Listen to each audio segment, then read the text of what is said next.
Welcome to my YouTube channel. Last video we discussed third, fourth and fifth sum. Now exercise 2 sixth sum. Add the following using the suitable property.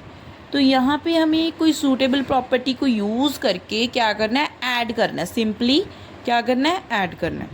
तो यहाँ पे आपको addition दे रखी है और आपने add करना है. कैसे कैसे करोगे इसको? तो हमने क्लोजर प्रॉपर्टी पढ़ी होगी. क्लोजर प्रॉपर्टी हमने दो रैशनल नंबर लेने हैं, उनको ऐड करना है, देन हमारे पास क्या आ जाएगा, रैशनल नंबर आ जाएगा. तो मैं क्लोजर प्रॉपर्टी से सूटेबल प्रॉपर्टी हमारी जो है यहाँ पे क्लोजर प्रॉपर्टी मैं यूज़ करने वाली हूँ. तो यहाँ पे मुझे देखो डिनोमिनेटर में चेक करो, यहाँ 3 आ रहा है, यहाँ 5 आ रहा है, यहाँ 7 आ रहा है, यहाँ 5 आ रहा है. तो मैं क्या करती हूँ कि जो जिनका डिनोमिनेटर सेम है उनको मैं एक तरफ ऐड करती हूँ और दूसरों को एक तरफ ऐड कर रही हूँ. जैसे मेरे पास है 5/3 और -3/7. तो यहाँ पे मुझे 4/5 और प्लस -9/5. अगर मैं इन दोनों को एक ब्रैकेट में ले लूँ, इन दोनों को एक ब्रैकेट में ले लूँ, तो ये जो दो रैशनल नंबर है इनको ऐड करने से मुझे एक रैशनल नंबर मिल जाएगा, इन दोनों को ऐड करने से एक रैशनल नंबर मिल जाएगा.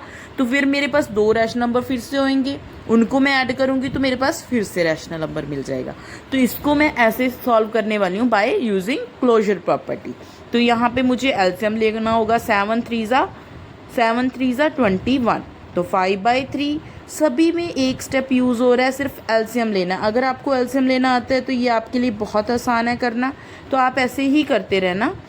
तो यहाँ पे हमारे पास एलसीएम दोनों में डिनोमिनेटर सेम है, तो एलसीएम लेंगे 5. तो 4/5 मल्टीप्लाई 5 प्लस -9/5 मल्टीप्लाई बाई 5. तो मैं माइनस हाथ में लेके चल रही हूँ फ़िलहाल. तो आपको बताते हो कि यहाँ पे हम साइन चेंज कर देंगे. अगर कटिंग हो रही है तो कटिंग करो. 7 3 ज़ा ठीक है. 5 7 ज़ा 35 प्लस माइनस साइन 3 3 ज़ा 9 अपॉन 21. तो यहाँ पे ब्रैकेट में ये आ गया मेरे पास, ये कटिंग हो रही है तो ये हो गया 4 - 9 अपॉन 5. तो यहाँ पे मेरे पास है आ गया 35 - 9 26 अपॉन 21 प्लस, और ये हो गया 4 - 9. ध्यान रखना है जो डिजिट बड़ा है उसका जो साइन होगा वही हमने साथ में लेके चलना है. तो ये हो गया -5 अपॉन 5 और ब्रैकेट में रखेंगे क्योंकि बाहर साइन प्लस का है. तो ये 5 और 5 कट हो रहा है तो ये कट कर दिया मैंने. यहाँ पे बचा 1. 5 1 ज़ा 5. तो 26 अपॉन 21 प्लस और माइनस का साइन -1. ये बच गया हमारे पास. सिमिलर हम फिर आगे क्या करेंगे, एलसीएम लेंगे 21. ये हो गया हमारे पास 26 - 21. तो यहाँ बचा हमारे पास 5 अपॉन 21. आई होप कि ये आपको समझ आया होगा. ये ऐसे ही सिमिलरली हमने बाकी सम करने हैं. अगर आपको इनमें किसी में प्रॉब्लम आ रही है तो मुझे ये आप कमेंट में बताना है, तो मैं आपको सॉल्व करके बता दूंगी ये क्या करना है. आपने बी और सी और डी ये खुद से करो, आप ट्राई करो. अगर हो पा रहा है तो प्लीज़, अगर कोई प्रॉब्लम है तो कमेंट करके बताना, मैं इनको सॉल्व कर दूंगी. तो हम चल रहे हैं 7th क्वेश्चन पे.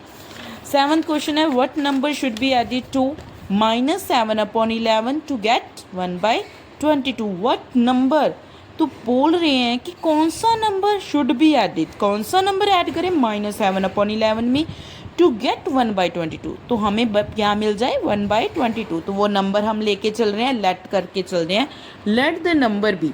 तो जो नंबर उन्होंने पूछा है वो नंबर हम लेके चल रहे हैं. What the number is x. वो नंबर लेके चल रहे हैं, एक्स है वो. कौन से नंबर को, एक्स को ऐड करें -7 अपॉन 11 में तो हमें क्या मिले, 1/22. तो ये अकॉर्डिंग टू क्वेश्चन हो गया. अकॉर्डिंग टू क्वेश्चन हम लोग क्या कर रहे हैं, व्हाट नंबर. तो क्वेश्चन में पूछा है ना व्हाट नंबर, वो ले रहे हैं एक्स, एडिड प्लस का sign to -7 upon 11. What number add करेंगे इस नंबर में कि हमें क्या मिले, 1/22. इसको हमने सिंपली सॉल्व करना है. तो ये हो जाएगा हमारा प्लस का साइन और ये माइनस का, प्लस और -7 अपॉन 11 इज इक्वल टू 1/22. तो x इज इक्वल टू, यहाँ देखिए एक रैशनल नंबर इधर है, एक रैशनल नंबर इधर है, ये अननोन वेरिएबल है. तो जो रैशनल नंबर है माइनस का उधर जाएगा तो प्लस का साइन हो जाएगा 1/22 माइनस ये इधर प्लस. तो x की वैल्यू आ गई, एलसीएम ऑब्वियस है 11 2 ज़ा 22, तो एलसीएम सिंपल 22 आएगा।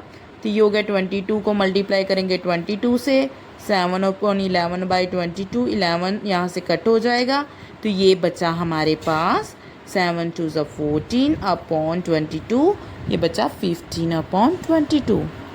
तो ये जो अननोन नंबर था ना वो x, वो था हमारा 15/22। आई होप कि अच्छे से समझ आया होगा आपको। नेक्स्ट सम जो है हमारे पास वो है the sum of two rational number is 4/5 if one of them is 3/20 find the other. Question में जो बता रखा है हमें the sum of two rational number is, दो रैशनल नंबर का सम दे रखा है 4/5, तो हमें तो कोई भी रैशनल नंबर नहीं पता पर उनका सम बता रखा है। तो यहाँ हम लेट करके चलेंगे, let the two rational numbers are, rational numbers are x and y. तो हमने लेट कर लिया कि, तो यहाँ हम लेट करेंगे two rational numbers x and y. तो अभी क्वेश्चन में क्या पूछा है, sum of two rational number is 4/5। Sum किसका, टू रैशनल नंबर, जो हमने रैशनल नंबर एक्स और वाई लिया है ना उनका सम जो है वो हमने ले लिया 4/5। ये हो गया हमारा अकॉर्डिंग टू क्वेश्चन। ठीक है, तो सम पूछ रहे, वन ऑफ देम इज, उन दोनों रैशनल नंबर में से एक जो है वो क्या है 3/20। मैं एक्स ले रही हूँ वो एक, अगर आप y लेना चाहते हो तो y ले सकते हो। तो x मैंने ले लिया 3/20, तो यहाँ x की मैंने वैल्यू यहाँ पे पुट करी, तो x की value 3/20 plus y is equal to 4/5। ठीक है, यहाँ पे मैंने x की वैल्यू ली है जस्ट, और कुछ नहीं किया, क्योंकि उन्होंने गिवन दिया है कि टू रैशनल नंबर का जो सम है वो है 4/5। वन ऑफ देम, इन दोनों रैशनल नंबर में से एक जो है वो 3/20 है, उसे मैंने यहाँ पे पुट किया। तो यहाँ सिमिलर लास्ट क्वेश्चन की तरह ही मैं जो 3/20 है उसे मैं दूसरी तरफ लेके जाऊँगी इक्वल के। जब दूसरी तरफ हम रैशनल नंबर को लेके जाएंगे, यहाँ प्लस का साइन है तो उधर जाके माइनस का हो जाएगा। ठीक है जी, तो यहाँ पे y की वैल्यू आ रही है 5 और 20, तो यहाँ पे आया 25 4 ज़ा 20, तो हमारे पास क्या आएगा एलसीएम 20। ठीक है, तो यहाँ पे मैं ये रैशनल नंबर लूँगी और 20 को मल्टीप्लाई कर दूँगी जो एलसीएम है, ये रैशनल नंबर लूँगी 20 से मल्टीप्लाई कर दूँगी, ये आपस में कट हो गया 5 4 ज़ा 20, तो यहाँ y की वैल्यू 4 4 ज़ा 16 माइनस 3/20, तो यहाँ मेरे पास आ गया y की वैल्यू 13/20। अगर आप यहाँ x और y की वैल्यू पुट करके भी देख सकते हो कि आंसर में सही आ रहा है कि नहीं आ रहा है। तो आई होप कि ये क्वेश्चन आप लोगों को समझ आए होंगे। अगर किसी भी क्वेश्चन में प्रॉब्लम आ रही है प्लीज़ कमेंट कीजिए ताकि मैं आपको और अच्छे से समझा पाऊँ, और please like subscribe my channel. Thank you.